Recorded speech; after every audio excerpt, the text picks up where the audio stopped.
Individuals associated with Forever Associates Zimbabwe, Faz, a ZANU PF affiliate led by KUTYA Chete, have been reported to the police for an alleged assault on Tawedzera Runyowa, the sole CCC councillor for Chivi district. Welcome back to Zim News Live YTS, so we give you latest updates about what's transpiring in Zimbabwe. Before we go any further, don't forget to like, subscribe, and turn on the notification bell so that you don't miss any updates. The incident occurred in the presence of parents and school children. Faz is an organization known for its involvement in violence and interference during the 2023 elections. The Faz allegedly attempted to prevent Runyowa from attending a school meeting at Madangove Primary School.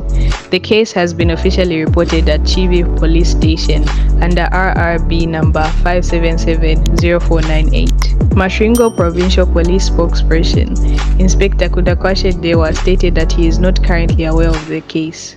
In today's news, Faz members assault CCC councillor at school meeting. Let us know what you think in the comment section down below, and don't forget to like, subscribe, and turn on the notification bell so that you don't miss any updates.